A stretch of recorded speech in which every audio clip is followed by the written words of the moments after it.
한국이 방위산업과 첨단 기술 패권에서 다시 한번 판을 흔들 기회를 잡았습니다. 그동안 첨단 GPU인 그래픽 처리 장치 확보와 AI 기반 전투체계 고도화에서 외국 기술에 의존해왔던 한국이 이번 엔비디아와의 대형 협약을 통해 속도전으로 세계 3위 AI 강국 도약을 현실로 마주할 수 있게 된 것이죠. 지난 10월 31일 젠슨 황 CEO가 한국 방문 중 발표된 26만 대 이상의 최신 GPU 공급 계획은 단지 반도체 수량이 아닙니다. 이는 한국이 제조, 반도체, 소프트웨어로 구축해온 토대 위의 지능형 전환의 문을 활짝 연다는 신호탄입니다. 먼저 수치부터 보겠습니다. 한국 정부와 국내 주요 기업들의 26만 대 이상 GPU가 공급될 예정이며 그중 정부 인프라의 약 5만 대, 삼성전자, 현대차그룹, SK그룹 등 각 기업에도 5만 대 규모가 배정된다는 것이 언론 보도에 나와 있습니다. 그리고 AI 팩토리, 슈퍼컴퓨터, 자율주행, 로보틱스 연계라는 구체적 활용 영역이 제시됐습니다. 한국이 이미 메모리 반도체 시장에서 D램 약 70% 이상 점유율을 확보하고 있으며 낸드 플래시 메모리도 약 50%대 점유율을 보유해왔다는 점은 이 전환이 가능성이 아니라 실행 레벨임을 말해줍니다. 그럼 이번 GPU 공급이 방산에는 전혀 관계가 없을 것 같은데 왜 많은 사람들이 한국의 무기체계가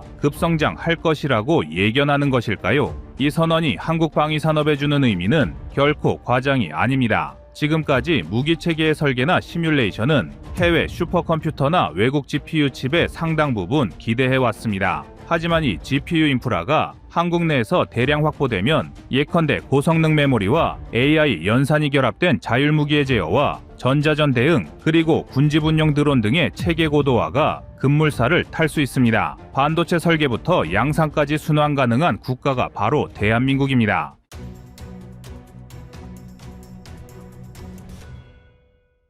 이번 GPU 공급 계약의 본질은 한국이 AI를 수입하는 나라에서 AI를 생산하고 무장하는 나라로 변모한다는 데 있습니다. 엔비디아의 블랙웰 GPU는 현존 최고 수준의 병렬 연산 장치로 한 개의 칩이 초당 20페타플롭스를 처리할 수 있습니다. 한국이 확보한 GPU 26만 장은 총합 약 웩사플롭스에 달하는 연산력을 갖추게 된다는 뜻이며 이는 전 세계 국가 중 미국, 중국 다음으로 높은 수준입니다. 현대차그룹이 추진 중인 AI 팩토리는 단순한 차량 자율주행 데이터 학습소가 아닙니다. 차량, 로봇, 드론이 하나의 통합 AI 시스템으로 작동하는 피지컬 AI 전장훈련소가 될 가능성이 큽니다. 실제로 현대차는 엔비디아와 함께 AI 팩토리용 병렬 연산 클러스터를 구성하고 있으며 여기에 투입되는 GPU가 약 5만 장 규모입니다. 이 데이터 센터는 차량 제어뿐 아니라 로봇의 모션 예측, 군용 UGV의 지형 인식, 무인 수송체의 장애물 회피 학습까지 포함하도록 설계되고 있습니다. 이러한 변화는 한국 방산에 바로 연결됩니다. 예를 들어 한화시스템의 천궁2 방공 체계나 LIGNX1의 IRST는 방대한 탐지 데이터를 학습해야 하는데 기존에는 연산 자원이 부족해 시뮬레이션을 외주로 맡기는 일이 많았습니다. 그러나 웩사플롭스급 AI 팩토리 인프라가 완성되면 국산 기술로 탐지와 식별하는 AI를 국내 GPU 서버에서 자체 훈련시킬 수 있게 됩니다. 이는 전술 데이터가 해외 클라우드를 거치지 않기 때문에 전장 AI 주권 확보라는 결정적 의미를 갖습니다. 또한 AI 팩토리의 수혜는 카이 등 항공 분야에서도 이어집니다. KF-21보라매의 A사 레이더 시뮬레이션, IRST 저고에선 탐색 알고리즘, 전자전 AI 신호 분석 등은 기존의 GPU 병렬 연산이 절실했던 영역이었습니다. AI 팩토리의 국가 클러스터에 접속함으로써 카이는 자체 레이더 시뮬레이터 훈련 시간을 기존 30일에서 3일 이내로 줄일 수 있다는 계산을 내놓고 있습니다. 이건 국산 항전 장비 자립률을 급격히 끌어올릴 변수입니다. 지금까지 KF-21의 소프트웨어 테스트 중 약 40%는 외주 서버에서 돌아갔지만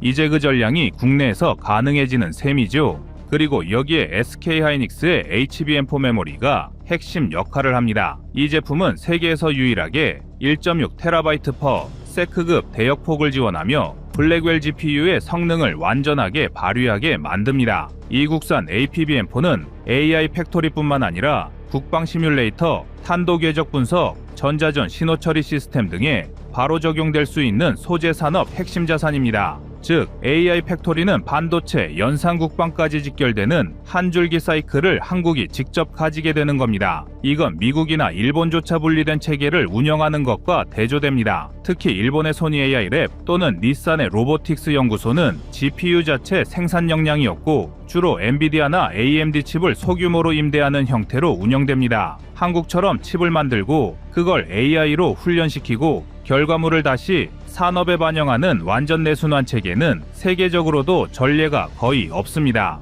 그리고 무엇보다 이 GPU 팩토리는 국방에 보이지 않는 두뇌를 만드는 곳이 될 겁니다. AI가 전장을 시뮬레이션하고 전투 상황을 재현하며 수백 개의 변수를 실시간으로 조합해 결과를 예측하는 것이 가능해집니다. 현재 방위사업청이 운영하는 K-디펜스 시뮬레이션 센터의 최대 연산 속도는 약 12페타플롭스 수준인데 AI 팩토리가 완성되면 그 400배 이상의 연산 속도를 갖춘 환경에서 시험이 이루어집니다. 즉 K2 전차의 APS 알고리즘이나 KDDX 함정의 레이더 패턴 분석을 AI가 학습하고 실전처럼 적응하는 시스템이 등장하는 겁니다. 이는 사실상 AI 방산혁명의 시작이라고 볼 수 있습니다. 이 시점에서 한국이 단순히 참여자가 아니라 주도권을 가진 글로벌 3위권으로 급부상할 수 있는 이유가 보입니다. 세계 1위 위권 위주로 미국과 중국이라면 한국은 제조 반도체, 소프트웨어까지 갖춘 유일한 국가로서 그 뒤를 바짝 뒤쫓을 위치에 섰습니다. 더구나 이번 발표는 수량을 통한 권력의 이동이기도 합니다. GPU 26만 대라는 수치는 기술 패권에서 연산력 연합에 참여 가능한 수준을 의미하며 이는 곧 국방과 산업기술의 복합적 고도화를 가능케 합니다. 국내 보도에서도 엔비디아가 한국을 AI 인프라와 생태계의 핵심 무대로 본다는 제목이 나왔고 한국 정부도 5만 대 이상의 GPU를 주권형 AI 인프라에 배치하겠다고 선언했습니다. 그런데 이게 단지 IT 산업의 이슈만은 아닙니다. 한국 산업 특유의 현장 제조력과 대량 생산 기술은 AI 시대에 더 큰 가치를 발휘할 수 있습니다. 자동차 한 대를 찍어내듯 융합형 무기 체계를 만들 수 있는 나라가 몇이나 되겠습니까? 이번 협약이 가진 진정한 힘은 바로 지능형 방산왕국으로 한국이 체질을 바꿀 수 있다는 점입니다.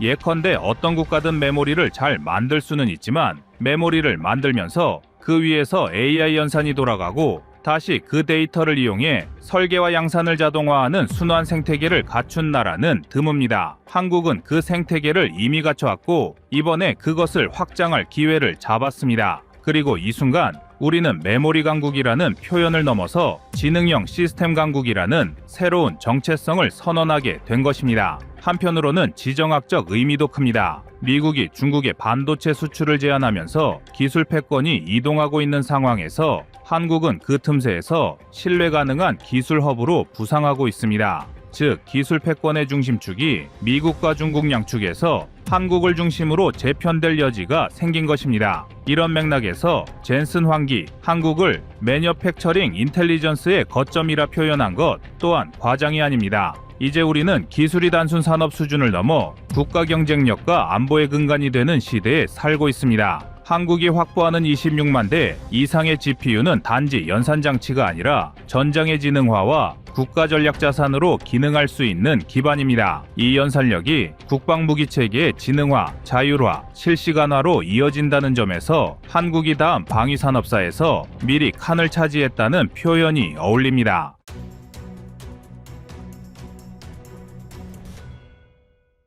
다음은 25년 3월 22일 중국 AI 조종사 영상입니다. 무방비 상태가 된다고 역설하고 있는데요. 자신들의 조종사가 참패했음에도 불구하고 중국이 모의 공중전 결과를 공개한 것은 결국 그들이 보유한 첨단 기술력이 미국 전투기를 압도한다는 것을 선전하려 했던 것입니다. 하지만 과연 중국이 AI 기술을 접목한다고 하더라도 미국을 비롯한 자유진영의 주력 전투기를 상대할 수 있을까요? 시진핑에겐 안타까운 일이 되겠지만 현실은 중국 전투기에 결코 녹록지 않습니다. 중국이 제 아무리 AI 기술을 발전시켜 자국 전력에 활용한다고 하더라도 미국은 이미 그보다 훨씬 앞서 있는 기술력을 축적하고 있을 뿐만 아니라 세계 최강의 미국은 고사하고 중국은 한국조차 상대할 수 없는 수준에 머물러 있기 때문입니다. 중국은 이미 5세대 전투기를 보유하고 있고 한국은 아직 4.5세대에 머물러 있는 KF-21을 보유하고 있기 때문에 언뜻 보면 중국의 항공 기술력이 한 발 더 앞서 있다고 잘못 알고 있는 경우도 적지 않은데요.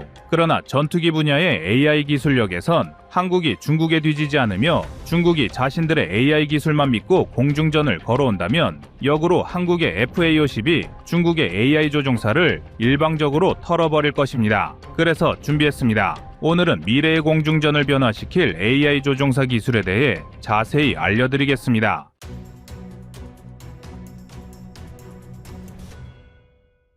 현재 중국이 모의 공중전에서 활용하고 있는 AI 프로그램은 욜로 버전 8이란 기존의 프로그램을 수정한 버전으로 해당 AI는 최신 적외선 이미지 기술을 사용하여 인간이 예측하지 못하는 적 전투기의 움직임을 사전에 예측할 수 있는 것으로 알려졌습니다. 중국 측 주장에 따르면 자신들의 AI 조종사는 미국 F-15 전투기의 꼬리 날개에 있는 1.5m짜리 방향타나 2m짜리 승강타 같은 작은 제어 장치의 움직임까지 파악하고 이를 기반으로 상대의 비행 경로를 예측할 수 있다고 하는데요. 더욱 놀라운 점은 상대가 회피 기동을 펼치기 전에 다음 동작을 예측하는 시간이 1000분의 1초에 불과하다는 것입니다. 중국의 이러한 AI 기술력은 자신들이 기존보다 10배나 더 효율적으로 적 전투기를 격추할 수 있을 것이란 헛된 기대감까지 불러오게 만들었는데 사실 지금껏 전투기의 기동을 예측하는 것은 불가능에 가까운 영역으로 평가되었습니다. 인간의 공중 기동은 본능에 가깝기 때문에 일정한 패턴이나 경우의 수를 가지고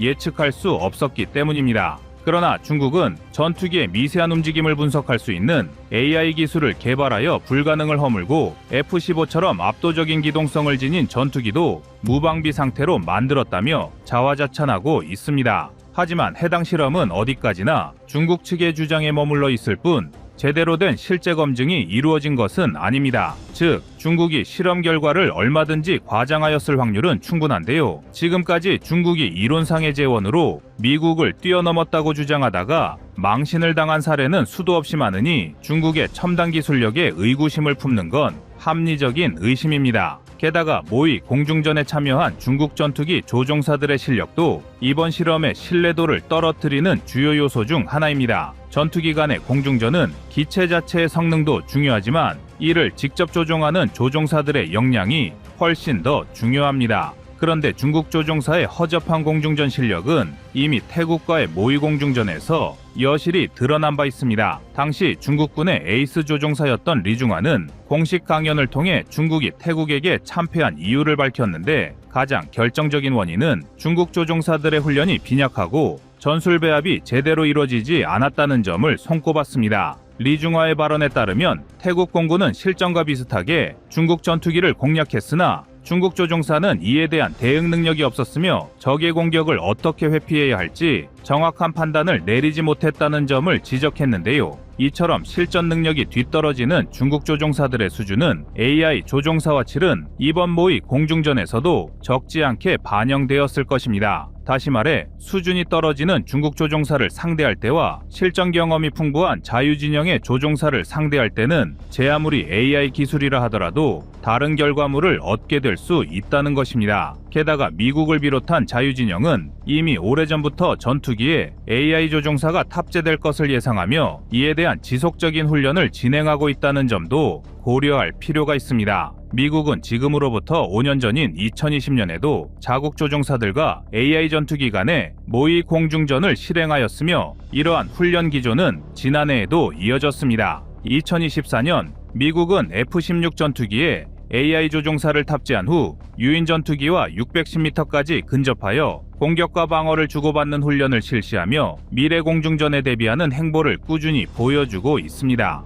이미 5, 6년 이상 AI 조종사와 모의 공중전을 끝없이 시도하는 미국이라면 당연히 이러한 기술에 대한 대응 역량과 작전 교리를 수립하고 있을 것이며 그렇기 때문에 후발주자로 등장한 중국의 AI 조종사가 실전에서 미국 전투기를 위협하는 것은 현실적으로 매우 어렵습니다. 또한 미래 공중전의 핵심 무기 체계가 될 것으로 주목받는 고출력 레이저 무기가 장착된다면 중국의 AI 운용에 필요한 적외선 카메라를 무력화시킬 수 있다는 점도 하나의 대응 방책이 될 수 있습니다. 중국의 AI 조종사는 적외선 카메라를 활용하여 인간의 눈으로 확인할 수 없는 전투기의 미세한 움직임을 파악하고 이러한 정보를 기반으로 상대의 기동을 예측하는 방식인데, 아예 적외선 카메라를 무력화한다면 두려울 것이 없어지는데요. 이는 중국 개발진들도 인정한 단점이며 한국을 비롯하여 세계 각국에서 레이저 무기 상용화를 실현하고 있다는 점을 고려할 때 중국의 AI 조종사는 별다른 실효성을 가지기 어려울 것입니다. 한국은 이미 소형 드론을 파괴할 수 있는